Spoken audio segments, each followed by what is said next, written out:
Espero que esté muy bien. Yo soy Valeria Valencia de Riego Rotoplas y el día de hoy les traemos nuestro webinar Hablemos de nutrición del pimiento bajo invernadero y en campo abierto con el ingeniero agrónomo José Ariel Carreño Toala. Él es egresado de la Escuela Superior Politécnica Agropecuaria de Manabí Manuel Félix López en Ecuador. Es técnico en análisis e infiltración de suelo y agua en varias localidades de Manabí y de igual manera se ha desempeñado como agricultor de pitahaya, maracuyá, maíz, maní, pimiento, entre otros. Actualmente es representante técnico de la empresa Ecuaplantas en manejo de cultivos para producción nacional y de exportación. Gracias a esto, es experto en manejo de agroquímicos y o microorganismos altamente eficientes y orgánicos. Gracias. Muy buenas tardes, un gusto. Les saluda Ariel Carreño, representante técnico de la empresa Ecuaplantas, acá en Ecuador. Les voy a hablar un poco del tema nutricional de pimiento bajo invernadero y a campo abierto. Adelante la siguiente presentación para hablarle un poco.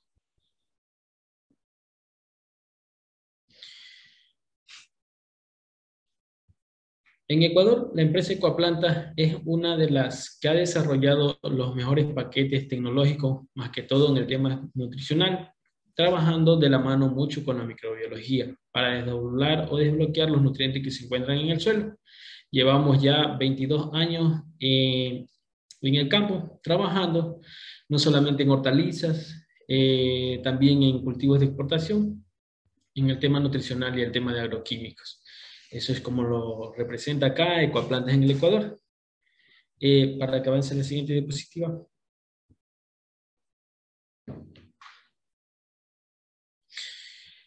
Les voy a hablar un poco sobre el origen del pimiento. Se dice que el pimiento es originario de la zona de Bolivia, ¿no? Frontera y Perú, donde además del Capsicum annum se cultivaban otros cultivos de otras especies, como también existía el tomate. El cultivo de pimiento capsicum en nuestro país se ha visto favorecido debido a las características geográficas y climáticas de los suelos y adecuado para su desarrollo, que le hace Ecuador un país muy productivo por el tema de la línea ecuatorial, ¿no? Cómo está ubicado geográficamente él. Tenemos el beneficio de tener buenos grados Brix, por el tema de las bastantes horas luz que existen acá, ¿no? Normalmente el cultivo de pimiento, en este caso, se cultiva en sierra, costa y oriente. Más que todo en las provincias de Guayas, siendo la zona costera, Santa Elena, Manabí, El Oro, ya yéndose a la sierra Imbabura, Chimborazo, Loja, y donde el clima en base a la altitud le dé las condiciones adecuadas en base también al clima, ¿no? Para poder dar un buen desarrollo. Normalmente nosotros manejamos cultivos desde los 0 metros sobre el nivel del mar hasta los 1700 en campo abierto. A partir de los 1700 a los 2800 metros sobre el nivel del mar los manejamos bajo invernadero, porque las condiciones climáticas, caso contrario, no nos permitirían tener un alto rendimiento en el tema de buscar explotar lo máximo de producción que se le puede alcanzar a esta hortaliza. Avancele. Su taxonomía y morfología, ¿no? Se dice que es de la familia de las solanáceas. Su especie Capsicum annum, ligneo, planta herbácea perenne con ciclo de cultivo anual de porte variable entre los 50 centímetros en determinadas áreas del cultivo, al aire libre normalmente, y en invernaderos o ya con contorno, plantas hasta de 2 metros. Gran parte de los híbridos normalmente que son cultivados en invernaderos que alcanzan un mejor desarrollo.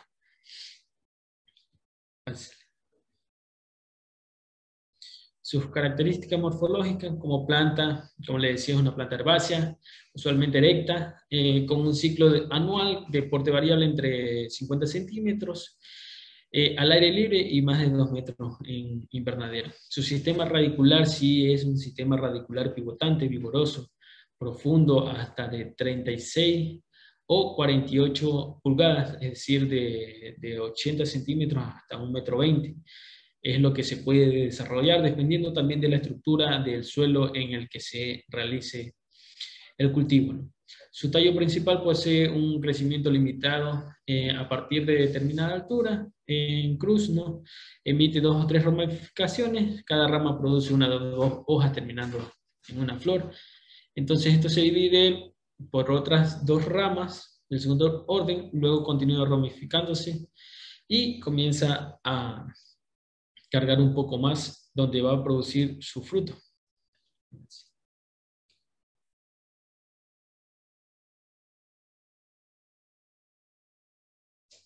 Hacerle.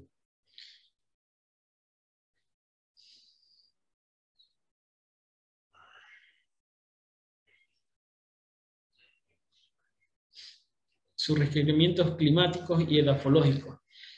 Es muy importante tener en cuenta los factores edafoclimáticos por el tema de manejar más que todo las temperaturas.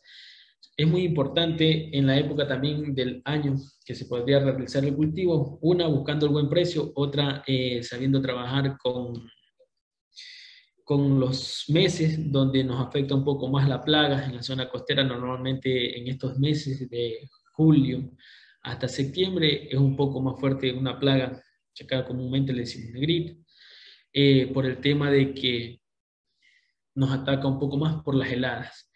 Normalmente las temperaturas ahorita se bajan, aunque ahora creo que prácticamente a nivel mundial son los cambios climáticos. Justo ahora estamos pasando un fenómeno de la Niña y tenemos un poco de problemas con las plagas, pero leves porque no nos han atacado de manera agresiva. Siempre y cuando también trabajando de manera preventiva con el tema nutricional, ¿no? Y en base al requerimiento edafoclimático que necesita este tipo de cultivo, para su germinación normalmente entre 20 y 25 grados Celsius, como mínimo 13, para tener una buena germinación, ¿no? Y con una máxima de 40 grados centígrados. El crecimiento vegetativo, para que no se nos atrase un poco el desarrollo, tiene que mantenerse la temperatura entre 20 y 25 grados centígrados. En el día y en la noche atender un poco más allá de los 16 como lo más bajo, ¿no? Porque caso contrario, sí nos afectaría. Normalmente estas temperaturas no bajan, más que todo en la zona costera, menor a 18 grados centígrados no se ha tenido registro. Pero ya yéndose un poco más a la sierra, sí, por ende es que se tiene que utilizar el tema de invernaderos para alcanzar un buen rendimiento en el tema de que si no tenemos la temperatura adecuada o controlada en esa etapa o a esa altura sobre los metros del nivel del mar, no tendríamos un buen resultado. A caso contrario, saldríamos perdiendo o prácticamente entablando, como quien se dice, la cosecha en base al costo de inversión. En floración y fructificación es la temperatura muy importante, porque ya que si se baja mucho el clima o la temperatura acá, ¿no? Vamos a tener abortos o pasme de botones florales. En frutos se ha visto muy poco, pero cuando las temperaturas están muy bajas, sí se sabe dar. Ya un fruto formado puede abortar, ¿no? Como también se dificulta el movimiento de algunos elementos para hacer una buena polinización. Los requerimientos edafológicos en suelos drenados y profundos con contenido de materia orgánica normalmente es entre el 3 y el 4%. Un pH entre 6, 5 y 7 que normalmente casi se lo maneja con todos los cultivos. Y puede resistir ciertas condiciones de acidez hasta un pH de 5,5 o más. Clasificación de los pimientos. Existen en el mundo varias especies. Pimientos dulces, pimientos dulces, picantes, ¿no? Los más utilizados en la agronomía normalmente son los dulces. Dentro de esta clasificación, los pimientos dulces tenemos también al verde italiano, el pimiento morrón o el amarillo, que se le dice tipo California, como tenemos ahí en la parte izquierda, ¿no? Tipo Labullo, terminado en 4 puntos. El pimiento rojo, acá tenemos una variedad que se llama Taurus, que es muy comercial. El tipo italiano, que ese también es un poco alargado, ¿no? Por eso toma su nombre. Pimientos picantes. Aquí también tenemos el de piquillo, el morrón, el ají, chiles, guindillas, de cayena, de hernica, el amarillo, choricero, de padrón, ñora. Son estos los pimientos picantes que conocemos acá. No podría decirle si le conocerán con los mismos nombres en el país de allá. Normalmente estos pimientos presentan diferentes nombres según las variedades y la zona de origen. Estos se caracterizan por tener un alto contenido de capsina que les otorga ese picor característico a las variedades típicas utilizadas mucho en la gastronomía, que eso casi creo que en todo el país acá le utilizamos muchísimo. En cada comida tenemos el ají siempre en la mesa. Nutrición de pimientos lamullos o común es donde más está enfocada la presentación del día de hoy, ¿no? Aváncele. Para alcanzar el alto rendimiento tenemos que tener los 3 factores que ya le venía nombrando anteriormente, ¿no? Condiciones medioambientales, la nutrición y la genética. Las condiciones medioambientales, lo que es temperatura, la humedad relativa, la luminosidad, la humedad relativa también influye mucho, por el tema de que si tenemos una humedad relativa alta, tendemos a ser más susceptibles para temas de enfermedades, más que todo en el tema de los hongos. Eso se podría prevenir trabajando mucho en el tema de aplicar insecticidas y fungicidas de manera preventiva. La empresa Ecuaplantas, por ejemplo, nosotros hemos desarrollado paquetes ya tecnológicos en el tema microbiológico, en el tema de bacterias y hongos para prevenir este tipo de enfermedades, que nos ayudan a recibir un impacto fuerte en el tema de un ataque de una enfermedad que tendríamos que parar de contado con un agroquímico, ¿no? Por eso también le aplicamos fungicidas tanto al suelo como a nivel foliar, para evitar un poco o rotar los ciclos y evitar también la resistencia de los fungicidas frente a los hongos, a la redundancia. La nutrición más que todo es muy importante, porque si hay una planta bien nutrida, sería menos susceptible a plagas o enfermedades, porque todo parte desde ahí. Si hay una planta con desnutrición o el suelo está bloqueado o el suelo está con un desbalance nutricional, vamos a tener problemas. Para eso se aplican también mucho el tema de los biofertilizantes, que son grupos microbianos de bacterias, como más que todo, ¿no? Que ayudan a desdoblar este tipo de elementos, tanto como el fósforo, como el potasio, como el hierro, como el calcio. Se trabaja mucho de la mano. Uno, por el tema de estos meses, por decir frío, el calcio de manera, en el caso del calcio, ¿no? Se mueve un poco lento en el suelo, por el tema de que la nubosidad que existe no deja que cumpla su función en la planta también. No lo va a hacer asimilable para la planta. El tema de la genética, claro que también es muy importante porque tenemos que ver cuál es el máximo rendimiento que se tiene de esa variedad o de ese híbrido para poderlo alcanzar o al menos explotar el máximo de eso.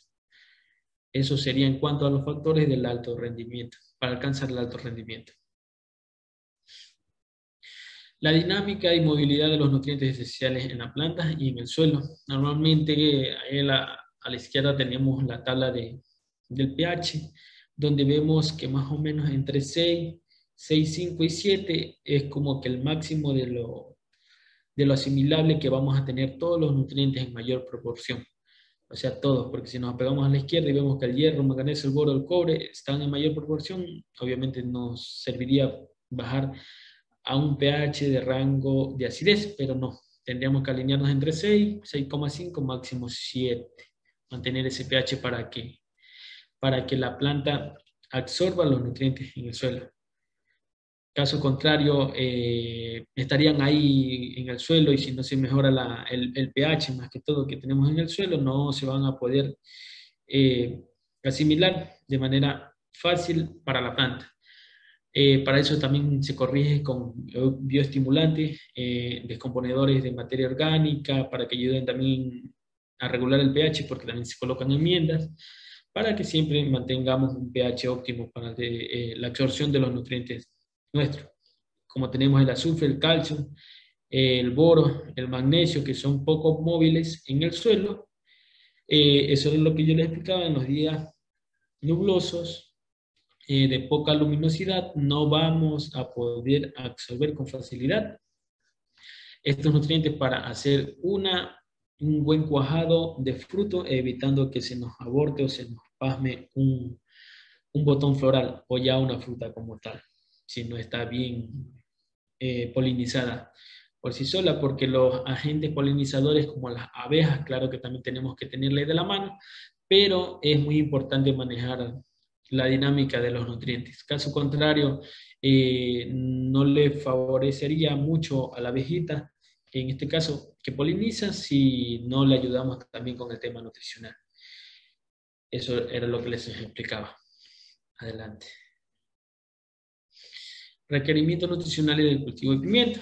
En etapa vegetativa más o menos manejamos una relación entre nitrógeno, potasio y calcio, de 1, 2 de potasio y 1, 5 de calcio. En la etapa productiva se aumentaría el nitrógeno a 1,5, el potasio a 3, una relación de 2,5 también el calcio. Todo eso es para mantener un equilibrio en relación también, ¿no? Muy importante el tema de análisis de suelos para comenzar a partir desde ahí.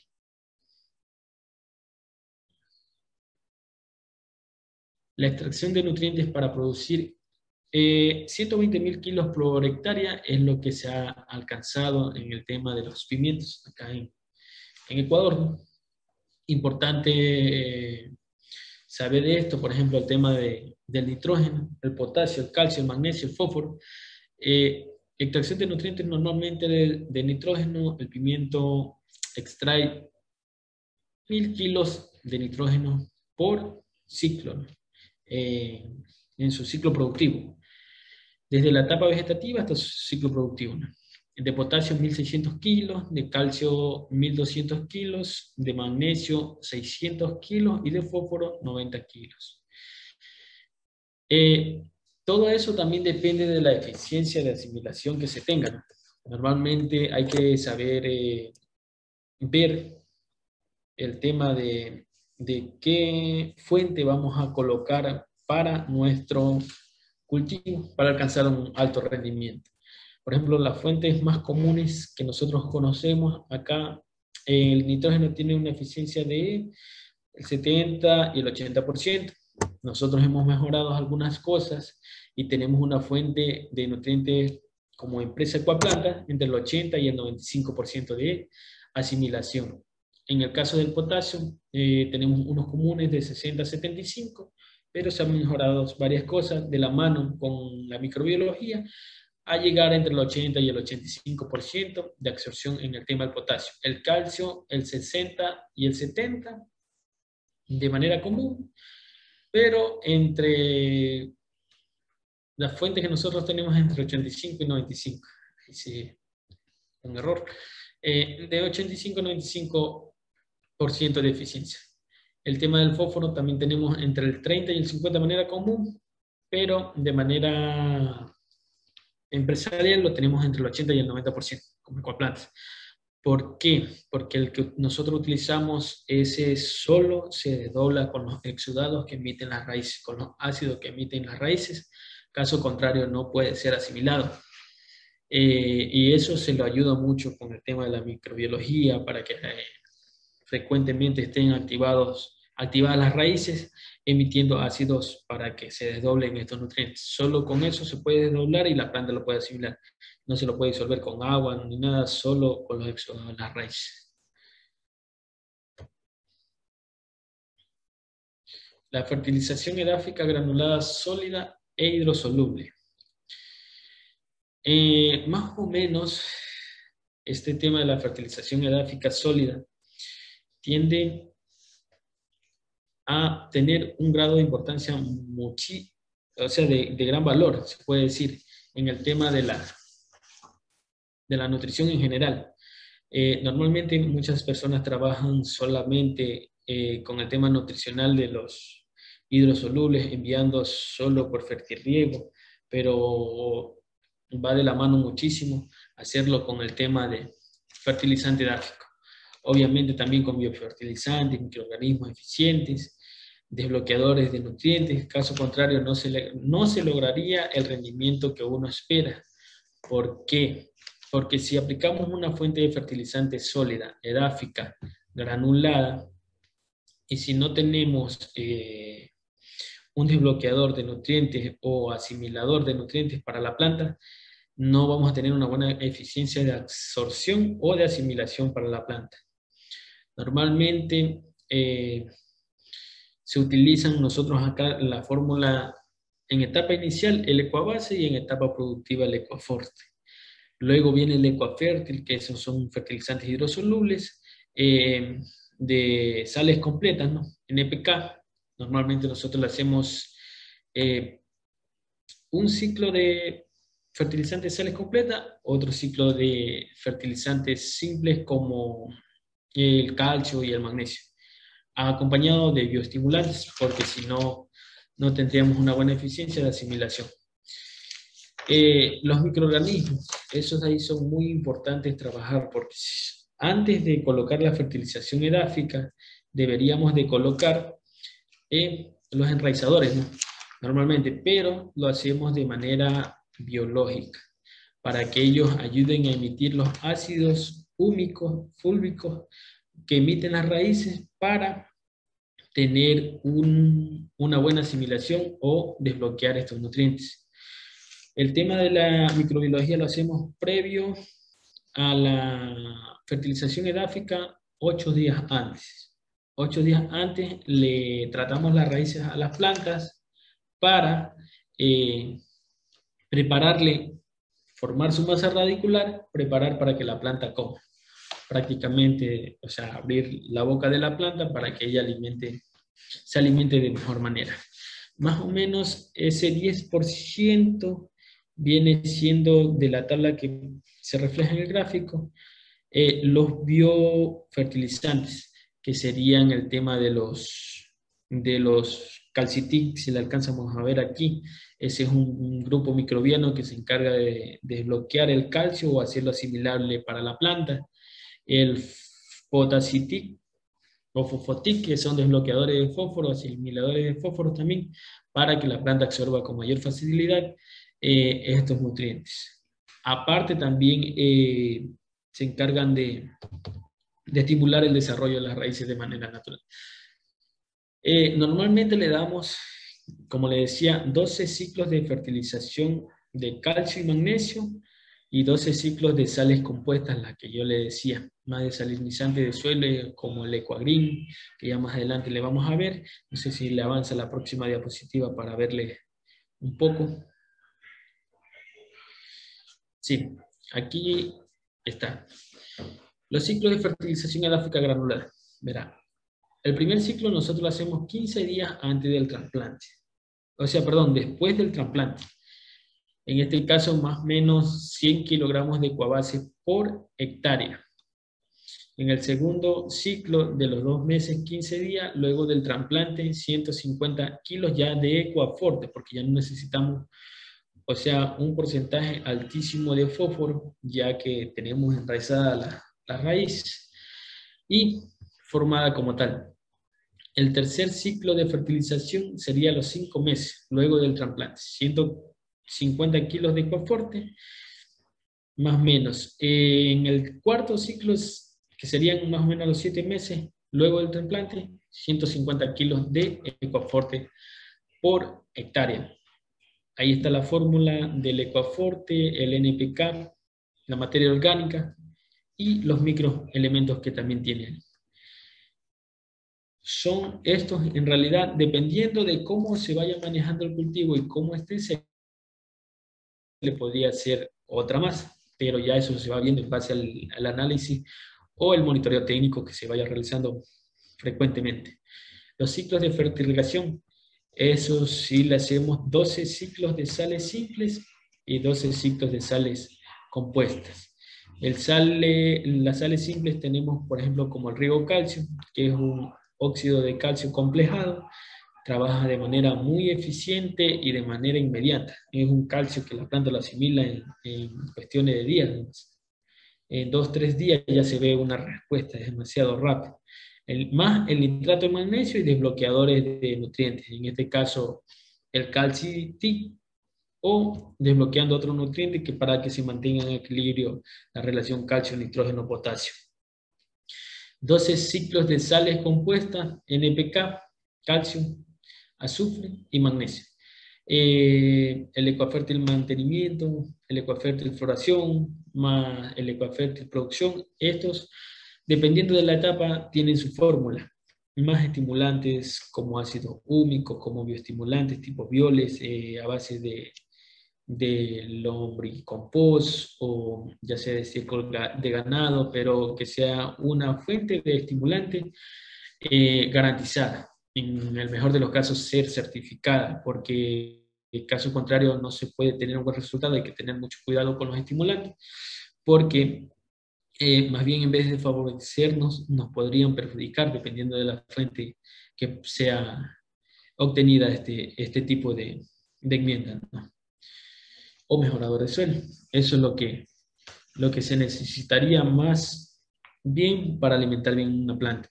Todo esto va de la mano dependiendo del análisis o del monitoreo que realice el técnico en campo, porque de pronto se podría aumentar un ciclo de sal del fertirriego, dependiendo cómo vayamos viendo, si vemos una buena floración, una buena producción, uno le podría incrementar un poco más o más bien bajarle o fraccionarle, en vez de hacer 12 ciclos, hacerle 24 ciclos, pero fraccionados. No exceder más allá de lo que ya se recomienda, sino que más bien dividirle proporcionalmente el alimento a la planta.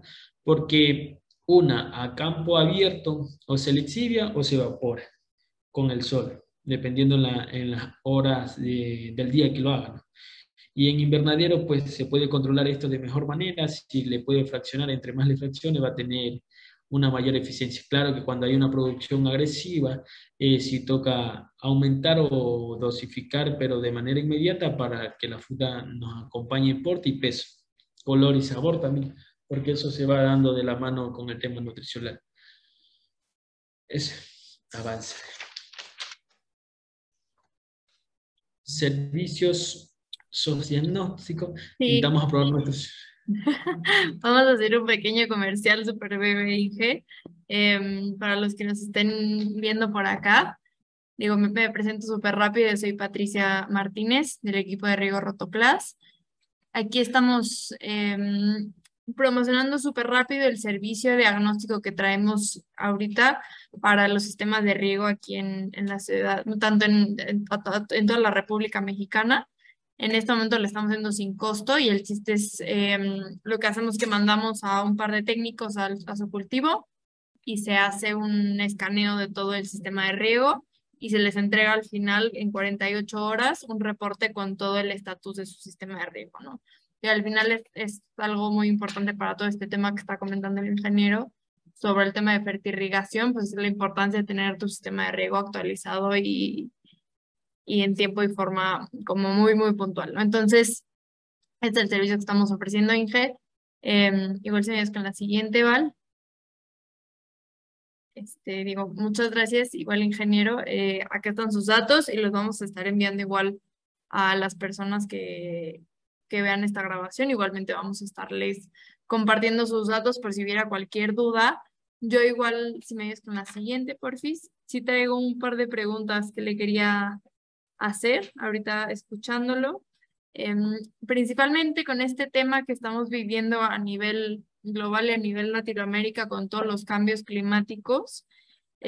Usted comentaba al inicio de la plática el tema del fenómeno del niño, ¿no? Entonces, ¿cómo ese fenómeno, o si nos puede explicar un poco más cuáles son las plagas que se están viviendo ahorita actualmente, si hay algo en particular, y cuál sería como el tip o pues sí, la recomendación principal para que a nivel nutricional se pueda empezar a mitigar este tema de las plagas que se pueden estar visualizando por los cambios climáticos que estamos experimentando.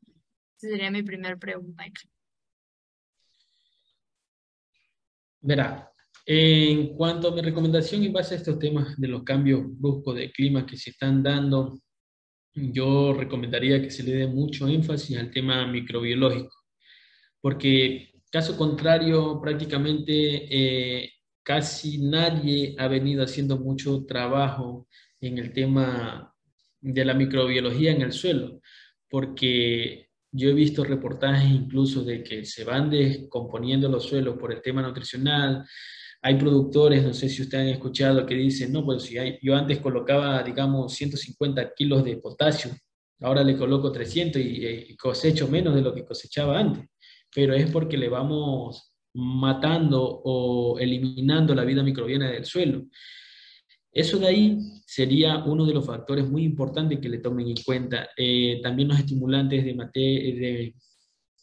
de origen orgánico o a base de heces, del lombricompost, que son muy eficientes para el tema de soportar, por ejemplo, estos cambios bruscos de clima.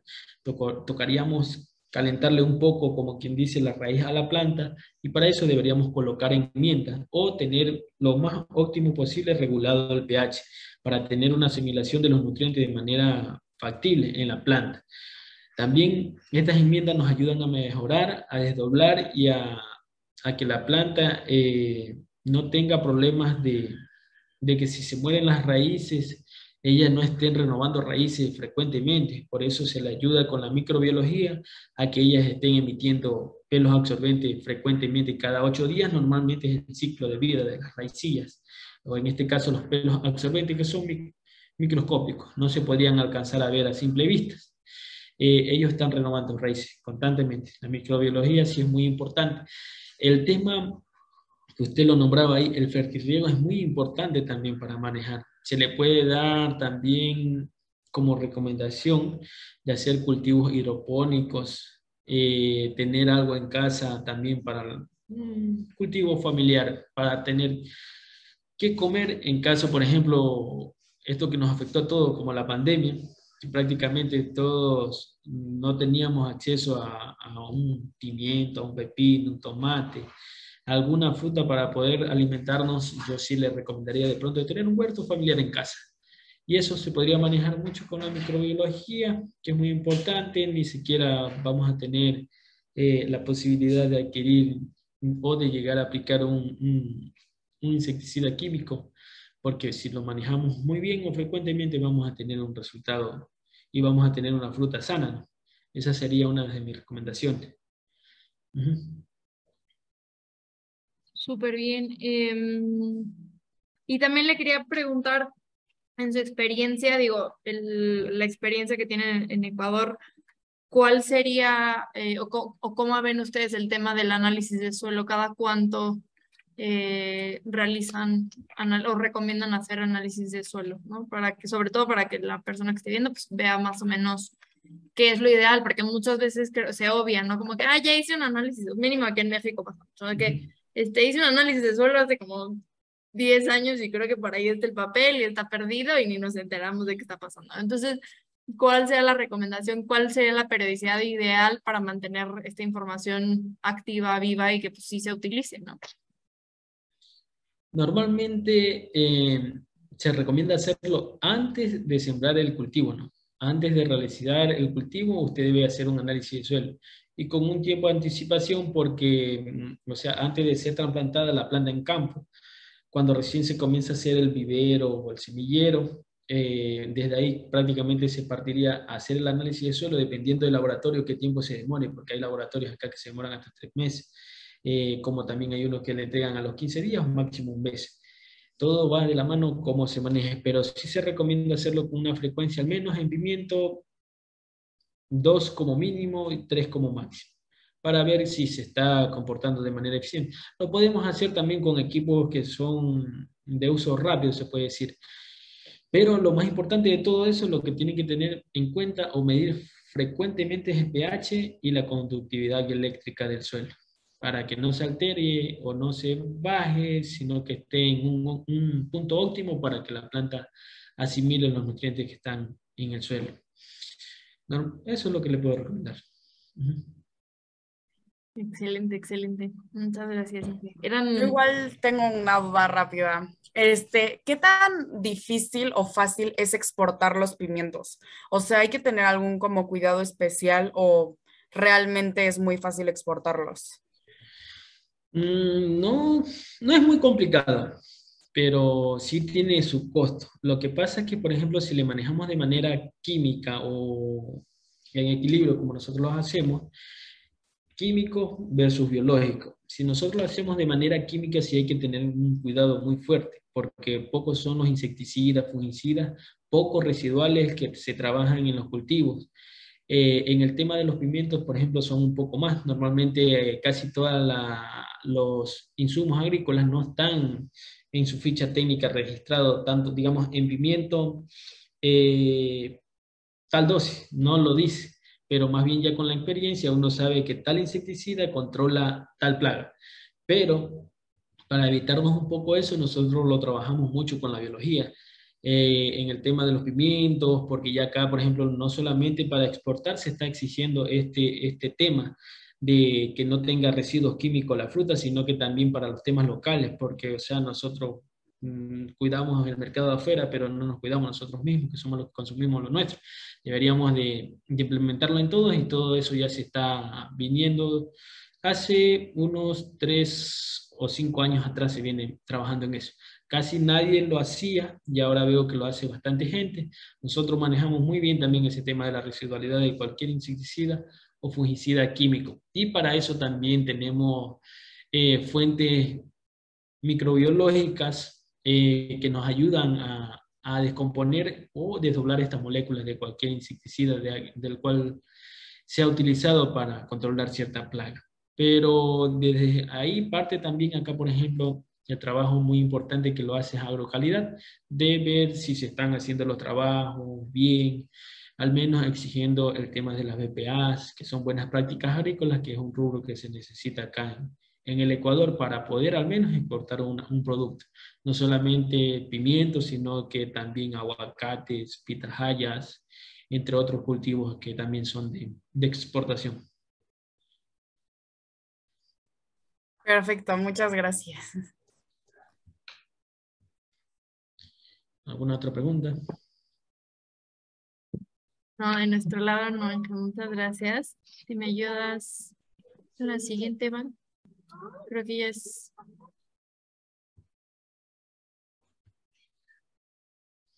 Y eso pues sería, ante todo, muchas gracias por haber dado la oportunidad a conocer la empresa Ecuaplanta. Ahí también está en la última presentación el correo y la página web para que nos visite y vea que también manejamos. Estas son plantaciones de las cuales nosotros manejamos acá en Ecuador. También Ecuaplanta, como su nombre indica un poco, nació trabajando mucho en el tema de las hortalizas, en el tema de pimiento, haciendo plántulas de pimientos para la zona costera más que todo y los invernaderos en la zona sierra. Ella nació así, ya lleva 22 años en el mercado y ahora también nos enfocamos en otros negocios. Muchísimas gracias.